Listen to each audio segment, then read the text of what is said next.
This is a guest essay written by Alex Stein, an Israeli tour guide and one of the founders of the Tel Aviv Review of Books.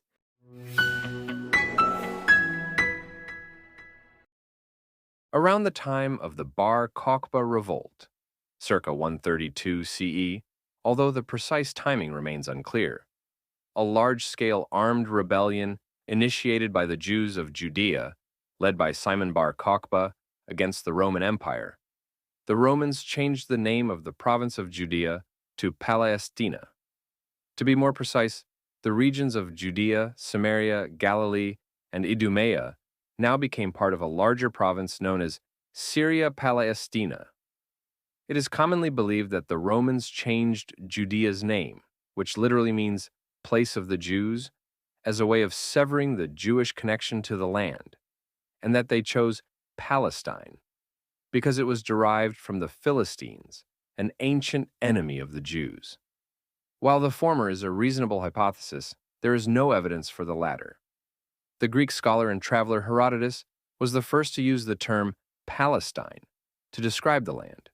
In the second half of the 5th century BCE, writing, quote, "The region I am describing skirts our Mediterranean Sea, stretching from Phoenicia along the coast of Palestine, Syria, till it comes to Egypt, where it terminates." End quote.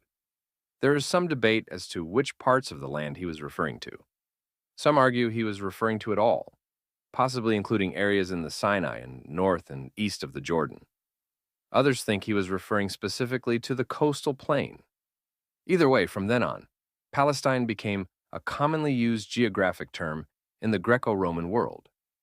At first glance, it seems obvious that Palestine is connected to Peleshet, land of the Philistines, the biblical term for the land of the Philistines, which embraced the 5 towns of Gaza, Ashdod, Ashkelon, Gath, Goliath's hometown, and Ekron. But the Philistines were defeated by the Babylonians in the late 7th century BCE.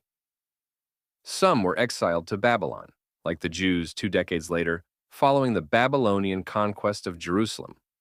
Then, they vanished from the historical record. By the time Herodotus was writing, then the term Palestine had lost its specifically ethnic connection to the Philistines. In the Septuagint, the Greek translation of the Bible, which was written in Alexandria between the 2nd and 3rd centuries BCE, Palishtim, Philistines, was transliterated as Philisiaim, rather than translated as Palestinoi, Palestinians, even though we know the latter term was available. Because of this, David Jacobson, an associate fellow at the University of London, suggests that Palestine and Palestinoi were not exclusively related to the Philistines. Josephus was actually the first to refer to the Philistines as Palestinoi. He provocatively argues that Palestine actually meant Israel, noting that the word Palestine is remarkably like the Greek palest, meaning wrestler, rival, or adversary. The meaning of Israel derived from the biblical episode in which Jacob wrestled with an angel, Genesis 32:25-27. In the Septuagint, the Greek verb epalion, meaning he wrestled, is used to describe Jacob's struggle with the stranger.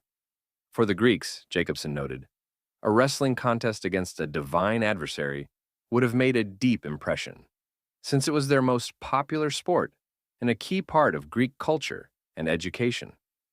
An obvious objection to this is that the full meaning of the name Israel is wrestler with God. But in the Greek world, place names with the generic name for God, Theos, are very rare before the Christian era. The only example of such a place is Theodosia, on the north coast of the Black Sea, at the edge of the Greek world.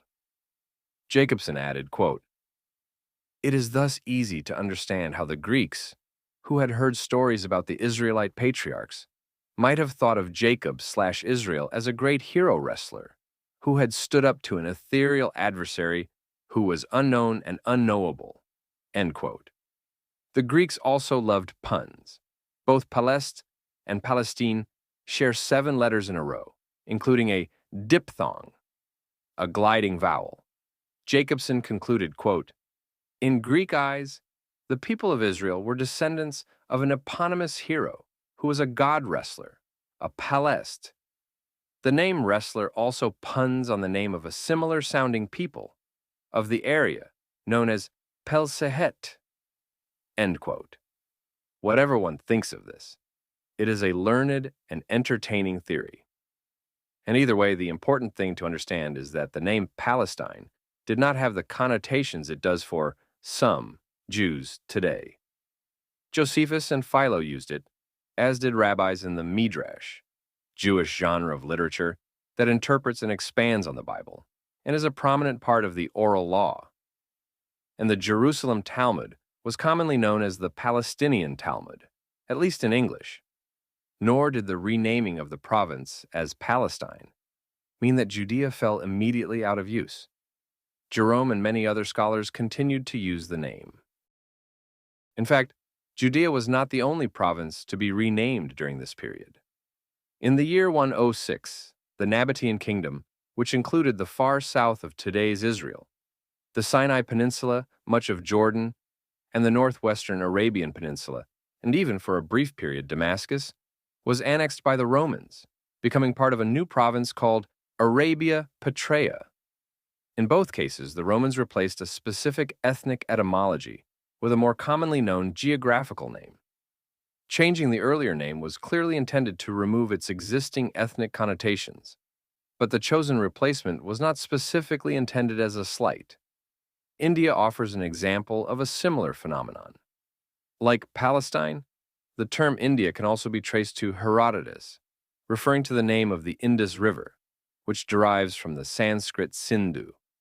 Like Palestine, it was a commonly known term. Also like Palestine, there's little evidence that its inhabitants used it to describe themselves until much later. Herodotus even described all the people living east of Persia as Indian, even though he knew nothing more about the land. More recently, the Bharatiya Janata Party has pushed to change India's name to Bharat, a Sanskrit term found in scriptures from around 2,000 years ago. In both cases, these were initially geographic terms that came much later to acquire national ethnic connotations. This remains the case even if one accepts the more traditional relationship between Palestine and Philistia, since by the time of Herodotus, there were no Philistines left to speak of. Most importantly, the contestation of the word Palestine is a result of the Israeli-Palestinian conflict. Even as recently as the pre-State of Israel period, Jews in the land had no objection to the term. Whatever its precise origins or meanings, and irrespective of the reasons for it being chosen to replace the name Judea, Palestine should not be viewed as the adversary of Israel, but as an important part of the history of the land.